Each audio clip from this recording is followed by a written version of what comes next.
আসসালামু আলাইকুম। আশা করি সবাই ভালো আছেন। থার্মোডাইনামিক্স ক্লাসে আপনাদের আবার স্বাগতম। আজকে আমাদের থার্মোডাইনামিক্স ক্লাস 2। আজকে আমাদের টপিকস হচ্ছে state, phase, equilibrium, process, cycle. তো আমি আগেই বলে দিছি, যদি আমরা থার্মোডাইনামিক্স ভালোভাবে বুঝতে চাই তাহলে আমাদের কি করতে হবে, বেসিক যে কিছু জিনিস আছে সেগুলো সম্পর্কে খুব ভালোভাবে আইডিয়া রাখতে হবে। তাই আমি একেবারে বেসিক থেকে গত ক্লাসে আমি একেবারে বেসিকের কিছু আলোচনা করছি, তো আজকে কিছু আলোচনা করব, তারপর থেকে আমরা একটু একটু আগাবো ইনশাল্লাহ। তো আজকে আমাদের state, phase, equilibrium, process, cycle. তো স্টেট, আগে স্টেট থেকে শুরু করি তাহলে।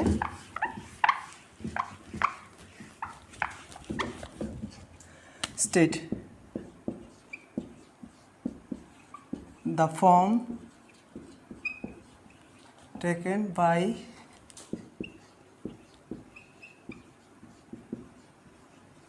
matters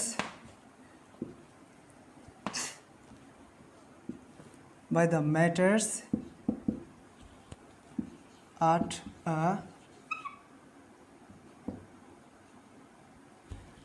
given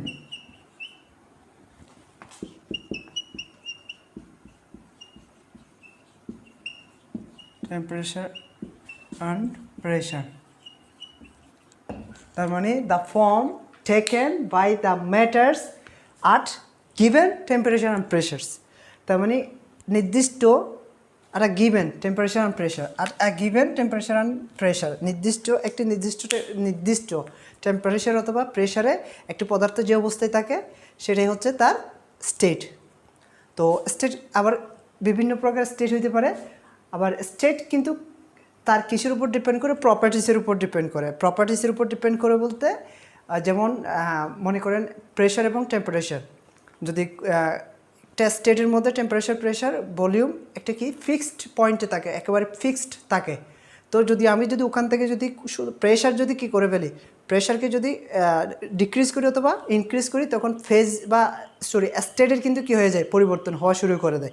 একইভাবে যদি আমি টেম্পারেচার যদি চেঞ্জ করি তাহলে স্টেট চেঞ্জ হওয়ার শুরু করে দেয়। তার মানে স্টেটটা কিসের উপর ডিপেন্ড করে, টেম্পারেচার এবং প্রেশার প্রপার্টিসের উপর ডিপেন্ড করে। তো আবার স্টেট কত প্রকার হইতে পারে, স্টেট কিন্তু অনেক প্রকারের স্টেট আছে। তার মধ্যে আমরা থার্মোডাইনামিক্সের মধ্যে পুরো কোর্সের মধ্যে 3টা স্টেট নিয়েই কাজ করব শুধু, তার মানে সলিড, লিকুইড, গ্যাস।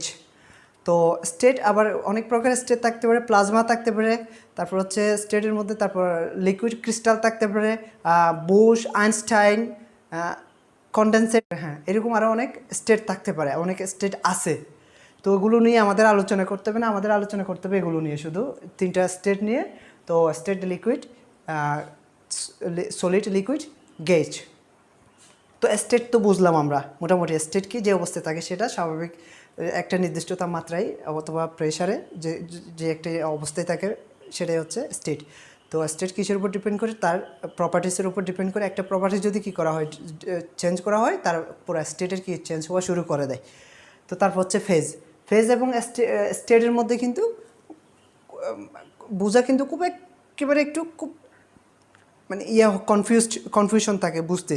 স্টেট এবং ফেজের মধ্যে একই রকম ঘটনা ঘটে, একই রকম। ফেজ মানে একই লিকুইড থাকতে পারে, ফেজ লিকুইড, একইভাবে স্টেট লিকুইড, সলিড, গ্যাস, সব কিছু একই রকম থাকতে পারে।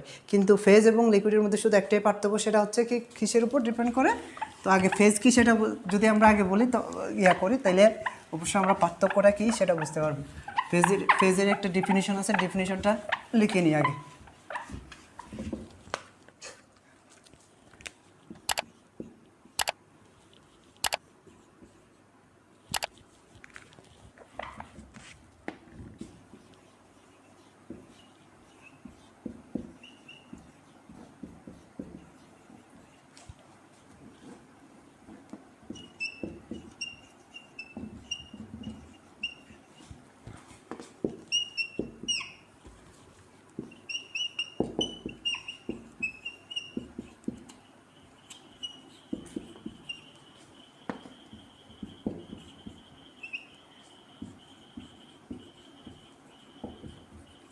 Physical and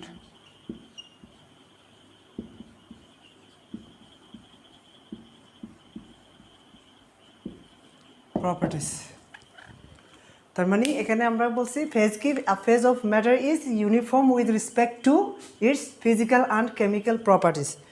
তো ফিজিক্যাল প্রপার্টিস তার মানে ফেজ হচ্ছে কি কোনো একটা ম্যাটারের, কোনো একটা পদার্থের কি ফিজিক্যাল এবং কেমিক্যাল প্রপার্টিসের সাপেক্ষে কি থাকে, একটা ফিক্সড থাকে, ইউনিফর্ম থাকে, পুরা একই রকম থাকে, একই অবস্থায় থাকে। তো ফেজের একটা যদি আমি এক্সাম্পল দিতে চাই তাহলে দেওয়া যায় হচ্ছে কি, আমরা দেখেন ফেজ বলতে কিন্তু একটা যদি লিকুইড বলি, আমরা লিকুইড বলতে একটা ফেজ, স্টেরো আবার। তো আমরা যদি পানি বললে শুধু ওটা স্টেরো বলা যায়, ওটা ফেজও একই রকম, ওখানে কিন্তু ডিফারেন্ট করা যায় না, ওখানে পার্থক্য করা যায় না। পানি যদি লিকুইড থাকে তখন লিকুইড পানি, তার মানে ফেজ স্টেরো লিকুইড, ফেজও লিকুইড। কিন্তু যদি পানির সাথে যদি আমি কি তেল মিশিয়ে দিই তাহলে তেল এবং পানির মধ্যে কিন্তু তেলও লিকুইড আবার পানিও লিকুইড, কিন্তু তাদের মধ্যে পার্থক্য কোথায়, কেমিক্যাল এবং ফিজিক্যাল প্রপার্টিসের মধ্যে তাদের পার্থক্য থাকার কারণে তারা ফেজ কয়টা, সেখানে দুইটা, কিন্তু স্টেট একটা কিন্তু ফেজ দুইটা। সো পার্থক্য শুধু ওখানে ফিজিক্যাল এবং কেমিক্যাল প্রপার্টিসের ডিফারেন্টের কারণে ফেজ ডিফারেন্ট হয়। তো ফেজ ডিফারেন্ট হয় এভাবে, ফেজ হয় কীভাবে, লিকুইড থাকতে পারে, সলিড থাকতে পারে, গ্যাস থাকতে পারে, প্লাজমা থাকতে পারে, প্রত্যেকটা ফেজ প্রত্যেকটা রূপে থাকতে পারে। তো ফেজের পরে আজকে আমাদের হচ্ছে এগুলো ফেজ কিন্তু আমাদের কি পিওর সাবস্টেন্সের ফেজ কীরকম হতে পারে এগুলো নিয়ে যখন আরও বিস্তারিত আলোচনা করব পরে, তখন আমরা অনেক ভালো বুঝতে পারবো ইনশাল্লাহ। এগুলো এখন আগে আমি পরিচয় করাই দিচ্ছি, টার্মস ইম্পর্টেন্ট তা না, আবার থিওরিক্যাল হয়তো কোনো কোয়েশ্চেন আসতে পারে, ছোটো ছোটো প্রশ্ন আসতে পারে ইউনিভার্সিটিতে, যারা থার্মোডাইনামিক্স পরীক্ষা দিবেন তারা। তো তারপর হচ্ছে প্রসেস সাইকেল, ইকুইলিব্রিয়াম। তো ইকুইলিব্রিয়াম কাকে বলা হয়, আমরা জানি ইকুইলিব্রিয়াম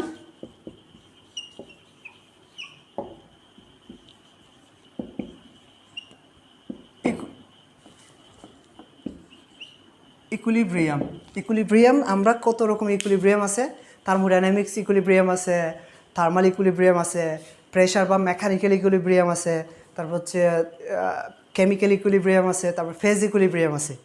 তো আগে থার্মাল ইকুইলিব্রিয়াম কাকে বলা হয়, তো ইকুইলিব্রিয়ামের মধ্যে থার্মাল ইকুইলিব্রিয়াম, থার্মাল ইকুইলিব্রিয়াম, তার মানে থার্মাল ইকুইলিব্রিয়াম হচ্ছে if temperature is the same throughout the system is called thermal equilibrium. If temperature is the same throughout the system is known as a thermal equilibrium. যদি একটা সিস্টেমের ভিতরে পুরা সব জায়গায় যদি টেম্পারেচার একই থাকে তখন সেটাকে বলা হয় থার্মাল ইকুইলিব্রিয়াম। তো থার্মাল ইকুইলিব্রিয়াম এগুলো লিখতে হবে না, আপনারা বুঝতে পারবেন। if temperature is the same throughout the system is known as a thermal equilibrium. তো থার্মাল ইকুইলিব্রিয়াম বলতে একটা ডিস্কের মধ্যে এই জায়গার মধ্যে আছে 20 ডিগ্রি সেলসিয়াস তাপমাত্রা, আর এই জায়গার মধ্যে আছে 10 ডিগ্রি সেলসিয়াস তাপমাত্রা, এই জায়গার মধ্যে আছে 15 ডিগ্রি সেলসিয়াস তাপমাত্রা, আর এই জায়গার মধ্যে আছে হচ্ছে 25 ডিগ্রি সেলসিয়াস তাপমাত্রা, এই জায়গার মধ্যে আছে হচ্ছে 2 ডিগ্রি সেলসিয়াস তাপমাত্রা। তো এটা একটা সিস্টেমকে আবার যদি আমি কি করি, স্মলার সিস্টেমে যদি ভাগ করি, প্রতিটা সিস্টেমের মধ্যে আবার ছোটো ছোটো সিস্টেম, মাইক্রো ম্যাক্রো দুইটা শব্দ আছে, এগুলো পরে আমরা আলোচনা করব। তো এখানে দেখতেছি মাইক্রো সিস্টেমে যখন ভাগ করছি প্রতিটা সিস্টেমের মধ্যে তাপমাত্রা কিন্তু আবার কি ডিফারেন্ট হয়ে যাচ্ছে এখানে পুরো একটা সিস্টেমে, হোল সিস্টেমে। তো এটাকে কি করা যায়, এটা কখন ইকুইলিব্রিয়ামে থাকবে, এটা কিন্তু এখন ইকুইলিব্রিয়ামে নাই। যখন সিস্টেমটা এখানেও 20 মনে করেন, এই দুটো একইভাবে এই টেম্পারেচারটাকে ভাগ করলে মনে করেন এটাকে পুরো ভাগ করার পরে অ্যাভারেজ কত আসে সেটা মনে করেন, এখানে অ্যাভারেজ আপনারা যা দেখবেন সেটা আর কি। আমি অ্যাভারেজ করতে গেলে 15, 20, 40, 60, 70, 72। তো 72কে অ্যাভারেজ করলে 5 দ্বারা ভাগ করলে কত থাকে সেটা বাদ দেন, আমি তাহলে তারপরও 12 দিয়ে করি, 12 না 13 দিই। এখানে 13 ডিগ্রি সেলসিয়াস, এখানে 13 ডিগ্রি সেলসিয়াস, এখানে 13 ডিগ্রি সেলসিয়াস, বা এখানে 13 ডিগ্রি সেলসিয়াস যদি থাকে এখানে 13 ডিগ্রি সেলসিয়াস যদি থাকে তখন এটা প্রত্যেকটা সিস্টেমের প্রতিটা অংশের মধ্যে কি 13 ডিগ্রি সেলসিয়াস তাপমাত্রা। তার মানে এটা কি, এটা কিন্তু থার্মাল ইকুইলিব্রিয়াম আছে, আর এটা কি নাই, থার্মাল ইকুইলিব্রিয়ামে নাই। ফর এক্সাম্পল একটা ডেক্সি যখন গরম দেওয়া হয়, গরম দেওয়ার প্রথমে যেখানে তাপ পায় সেটা বেশি গরম থাকে, উপরের দিকে হালকা থাকে, তখন সেটা থার্মাল ইকুইলিব্রিয়াম হয় না। আর যখন পুরা তাপমাত্রা যখন ফুটতে শুরু করে তখন যখন ফুটে তখন কিন্তু কি থার্মাল ইকুইলিব্রিয়ামে আসে তখন, কারণ সম্পূর্ণ জায়গার মধ্যে কি থাকে, তাপমাত্রা একই থাকে, তখন সেটাকে থার্মাল ইকুইলিব্রিয়াম বলা হয়। তারপরে এরপর প্রেশার ইকুইলিব্রিয়াম বা মেকানিক্যাল ইকুইলিব্রিয়াম। তো মেকানিক্যাল ইকুইলিব্রিয়ামও একই কথা, যদি সংজ্ঞা দেওয়া হয় মেকানিক্যাল ইকুইলিব্রিয়াম বা মেকানিক্যাল ইকুইলিব্রিয়ামকে কি একইভাবে যখন প্রেশার কি থাকে, এখানে প্রেশার এখানে ডিগ্রি সেলসিয়াসে না দিয়ে যদি আমি প্রেশার দিই, এখানে প্রেশার সব কিছু, কিন্তু এটা কি নাই, মেকানিক্যাল ইকুইলিব্রিয়ামে নাই, তো এটা প্রেশার ইকুইলিব্রিয়ামে নাই। তার মানে যদি সিস্টেমের, এটা যদি পুরো সিস্টেমের বিভিন্ন অংশে বিভিন্ন প্রেশার থাকলে সেটা কি হবে না, মেকানিক্যাল ইকুইলিব্রিয়াম হবে না বা প্রেশার ইকুইলিব্রিয়াম হবে না। প্রেশার ইকুইলিব্রিয়াম কাকে বলা হয়, যখন if the pressure is the same, if pressure is the same throughout the system is known as a mechanical equilibrium. If the pressure is the same throughout the system is known as a mechanical equilibrium বা pressure equilibrium. তো যদি সিস্টেমের সম্পূর্ণ জায়গায় পুরো জায়গায় যদি pressure যদি একই থাকে তখন সেটাকে বলা হয় কি, প্রেশার ইকুইলিব্রিয়াম বা মেকানিক্যাল ইকুইলিব্রিয়াম। তো মেকানিক্যাল ইকুইলিব্রিয়ামের পরে আসে হচ্ছে কি আমাদের থার্মাল ইকুইলিব্রিয়াম, মেকানিক্যাল ইকুইলিব্রিয়াম, তারপর হচ্ছে কেমিক্যাল ইকুইলিব্রিয়াম। কেমিক্যাল ইকুইলিব্রিয়াম তো আপনারা জানেন, অবশ্যই কেমিস্ট্রিতে পড়ছেন। তার মানে যখন কোনো রিয়াকশন, ইফ there is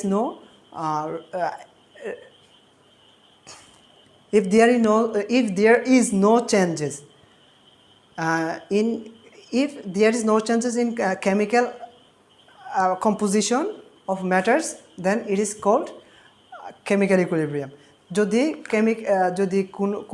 যদি কি থাকে কোনো পদার্থের মধ্যে যখন কেমিক্যাল চেঞ্জ না ঘটে, কেমিক্যালি যদি কোনো চেঞ্জ বা পরিবর্তন না হয় তখন সেটাকে কেমিক্যাল ইকুইলিব্রিয়াম বলা যায়। অথবা যখন কেমিক্যাল রিয়াকশন না হয়, if there is no reaction, if no reactions occurs, then it is called chemical equilibrium. যদি কোনো রিয়াকশন যদি না হয়, কোনো একটা সিস্টেমের মধ্যে যদি কেমিক্যাল রিয়াকশন যদি না ঘটে, if there is no reaction in a system, then it is called chemical equilibrium. যখন if there is no reaction in a system, it is called chemical equilibrium. তো কেমিক্যাল ইকুইলিব্রিয়াম একটা সিস্টেমের ভিতরে যদি কোনো এখানে যদি কি থাকে, নাইট্রোজেন আছে প্লাস হাইড্রোজেন, তো এটা থেকে কনভার্ট হয়ে কি করে, অ্যামোনিয়া তৈরি করে, NH3। তো অ্যামোনিয়া তৈরি করলে এটা কি করে, যদি তৈরি হইতে যখন তারা একটা ইকুইলিব্রিয়াম পজিশনে পৌঁছে যায় তখন আর কি করে না, কোনো রিয়াকশন হয় না। তো সেটা হচ্ছে কি করা, সেটা হচ্ছে কেমিক্যাল ইকুইলিব্রিয়াম বলা হয়। তারপর কেমিক্যাল ইকুইলিব্রিয়ামের পরে আছে হচ্ছে আপনার ফেজ ইকুইলিব্রিয়াম। ফেজ ইকুইলিব্রিয়াম বলতে মনে করেন আমি কি করলাম,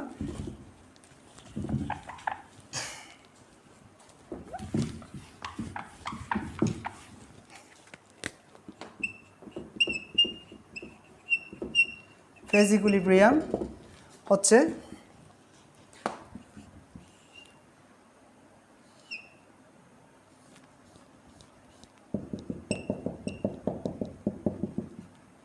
তো এটা যদি একটা কি হয়, এটা যদি একটা সিস্টেম হয়, পুরো একটা সিস্টেমের মধ্যে এইটুকু লিকুইড আছে, এইটুকু কি গ্যাস বা ব্যাপার আছে।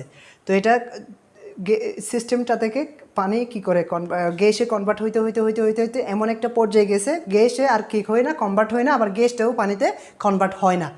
তো না হওয়ার কারণে তাহলে তারা সেই অবস্থায় এইটুকু গ্যাস থাকে, এইটুকু কি থাকে, হোমোজিনিয়াস অবস্থায়, এইটুকু শুধু গ্যাস অণু থাকে, এইটুকুতে শুধু লিকুইড অণু থাকে বা পানির অণু থাকে, লিকুইড অণু থাকে, এইটুকুতে গ্যাস অণু থাকে। তখন সেটা যদি একই অবস্থায় যদি কোনো যদি কি তাদের মধ্যে কোনো যদি ফেজের পরিবর্তন না হয় তখন সেটাকে বলা হয় কি, ফেজ ইকুইলিব্রিয়াম।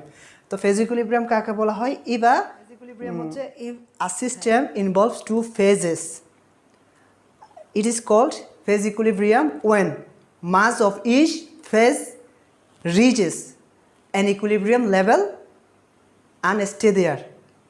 যখন কি করে একটা সিস্টেমের মধ্যে যখন দুটা ফেজ থাকে থাকার পরে কিন্তু তাদের কি করে তাদের মাস কী করে, মাস যেটা আছে সেটা একটা ইকুইলিব্রিয়াম পজিশনে যায় এবং যাওয়ার পর সেখানে থেকে যায়, আর কোনো হয় না, তাদের মধ্যে কোনো কনভার্সন হয় না, তখন সেটাকে বলা হয় ফেজ ইকুইলিব্রিয়াম। তো ফেজ ইকুইলিব্রিয়াম আমরা কী শিখছি, থার্মাল ইকুইলিব্রিয়াম, মেকানিক্যাল ইকুইলিব্রিয়াম বা প্রেশার ইকুইলিব্রিয়াম, তারপর হচ্ছে কেমিক্যাল ইকুইলিব্রিয়াম, তারপর হচ্ছে ফেজ ইকুইলিব্রিয়াম। এবার থার্মোডাইনামিক্স ইকুইলিব্রিয়াম কি? থার্মোডাইনামিক্স ইকুইলিব্রিয়াম হচ্ছে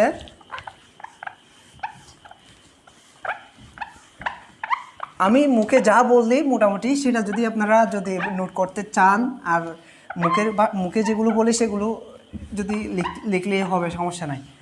আর আমি তো তারপরে কিছু লিখি আবার কিছু লিখি না, কারণ যেহেতু সময় বেশি লাগে এই জন্য একটু কম লিখতে ট্রাই করি আর কি। তারপর হচ্ছে হ্যাঁ, থার্মোডাইনামিক্স ইকুইলিব্রিয়াম।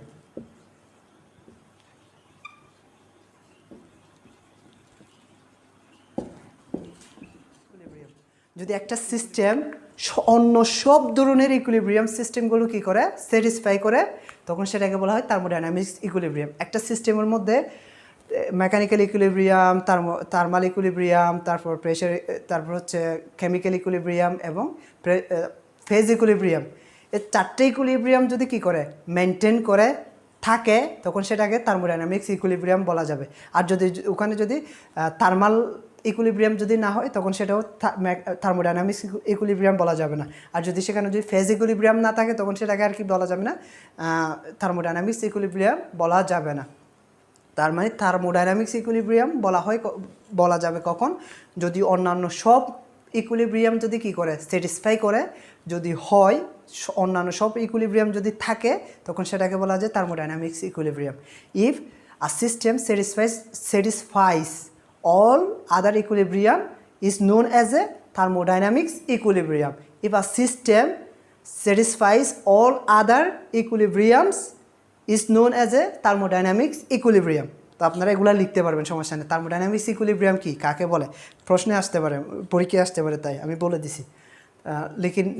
লিখে নিন, আর তো লিখতে হবে না, এগুলো শর্টকাট। আমি তো খুব ছোটো ছোটো সংজ্ঞা দিয়ে বলতেছি, এগুলো এরকম, ওই সমস্যা নেই, এত বেশি লম্বা কাহিনী।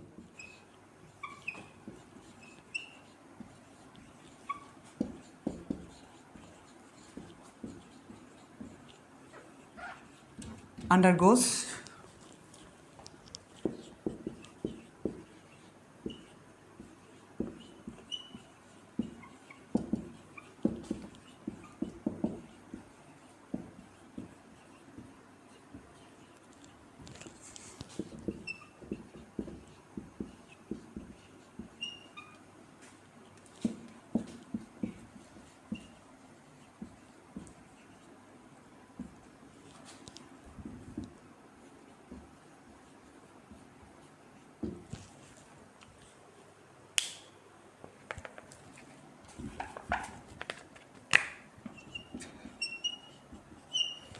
তার মানে হচ্ছে any change that undergoes from one equilibrium state to another is known as a process.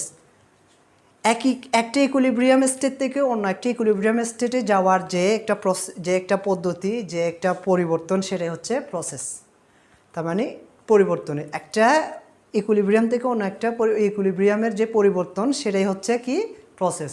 তো প্রসেস হচ্ছে এটাই। ফর এক্সাম্পল আবার হচ্ছে প্রসেস পাথ কি, একটা প্রসেস পাথ একটা কথা আছে। তো প্রসেস পাথ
পাথ তার মানে a series of states through which a system passes during a process is known as a process path. A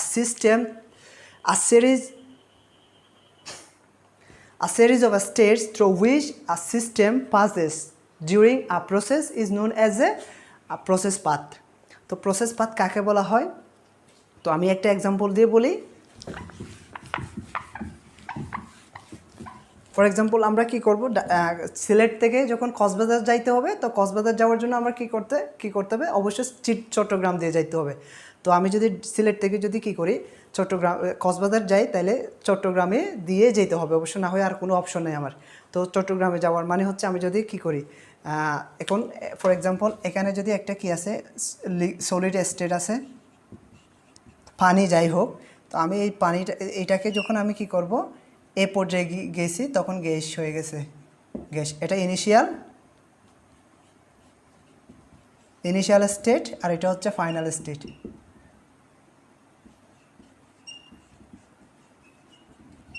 final state gas, initial state solid. তো solid যাওয়ার সময় অবশ্যই আমার গ্যাসে যেতে হলে, যদি এটা যদি কি না হয়,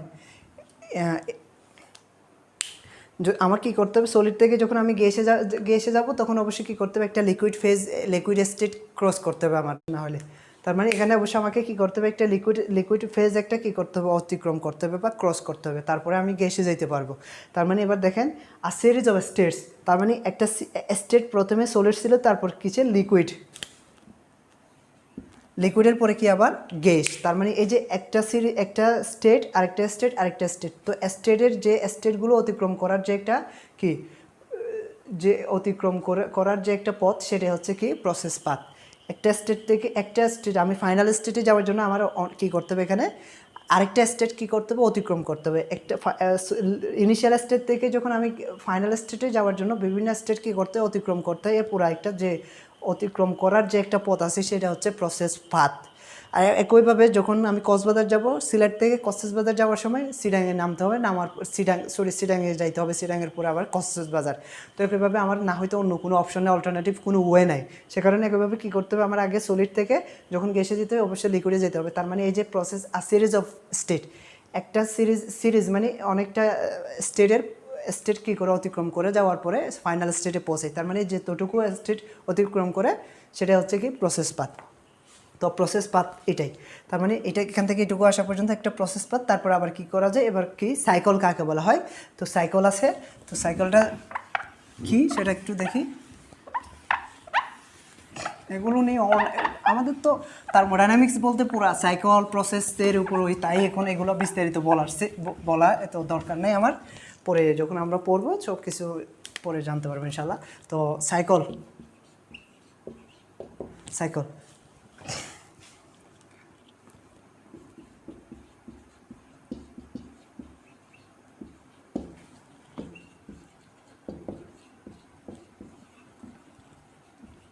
to have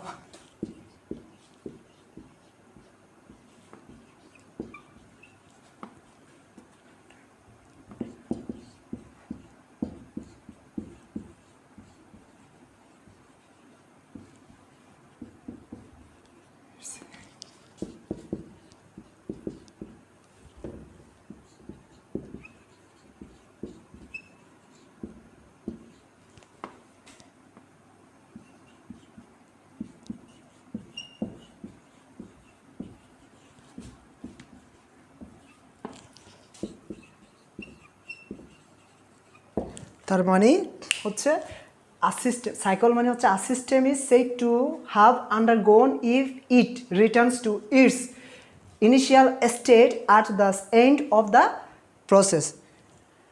একটা সিস্টেম সাইকেল কাকে বলা হয়, একটা সিস্টেম যখন ইনিশিয়াল স্টেট থেকে ফাইনাল স্টেটে গিয়ে আবার যদি সে প্রসেসটা শেষ হওয়ার পরে যদি আবার যে ইনিশিয়াল স্টেটে আসে সেখানে যদি কি আসে আবার ফিরে আসে তখন সেটাকে বলা হয় কি সাইকেল। ফর এক্সাম্পল যখন আমরা বলি একটা বৃত্ত একটা বৃত্তের একটা পয়েন্ট থেকে শুরু করে যখন আবার ঘুরে যদি ওই পয়েন্টে আসি তখন আমরা একটা আদিবিন্দুতে চলে আসি। কিন্তু দেখেন আমাদের ফিজিক্সের পাশে যখন আমরা কি আবার যখন আদিবিন্দুতে চলে আসি একইভাবে ওই ইনিশিয়াল পয়েন্টে তখন আমাদের কাজ কি শূন্য হয়ে যায়, কোনো কাজ থাকে না, তার মানে কিন্তু কোনো ডিসপ্লেসমেন্ট থাকে না। তাই কিন্তু এখানে কিন্তু কি না ওইরকম না, এখানে কিন্তু ডিসপ্লেসমেন্ট, এখানে কিন্তু এনার্জি ইন্টারাকশনের মধ্যে অনেক কী করে একটা সাইকেল হইতে অনেক কিছু ক্ষেত্রে কি হয় এনার্জি অ্যাবজর্ব করে আর কিছু ক্ষেত্রে এনার্জি রিলিজ করে, এগুলো পরে আমরা পরে বুঝতে পারবো ইনশাল্লাহ। তো এখানে হচ্ছে একইভাবে সাইকেল ওইটাই, মানে একটা সাইকেল একটা বৃত্ত, যেমন একইভাবে একটা মানুষ যখন একটা বৃত্তের এক প্রান্ত থেকে যখন শুরু করে আবার গিয়ে আবার ঘুরে যদি একই জায়গায় এসে যায় তখন যে একটা সাইকেল কী করে ক্রিয়েট করে একটা সাইকেল কী করে অতিক্রম করে। একইভাবে এখানেও প্রথম আদি অবস্থা থেকে যখন শেষ অবস্থায় গিয়ে আবার যখন আদি অবস্থায় যখন ফিরে আসবে তখন এদিক থেকে গিয়ে আবার এদিক থেকে ফিরে আসে। তার এটা যদি একইভাবে, তো এখানে দেখেন এটা যদি সলিড ফেজ হয় এখান থেকে লিকুইড ফেজের পরে আবার গ্যাস ফেজে গেছে, গ্যাস ফেজ থেকে আবার কি করে এটা লিকুইড ফেজে অতিক্রম করার পরে আবার কিসে সলিড ফেজে আসতে হয়। তার মানে এটা পুরো এখানে আসার মানে হচ্ছে কি একটা সাইকেল কী করা ক্রিয়েট করা। তো সাইকেল হচ্ছে এটাই। তারপর সাইকেলের এই সাইকেল থেকে আদি ফাইনাল স্টেট এবং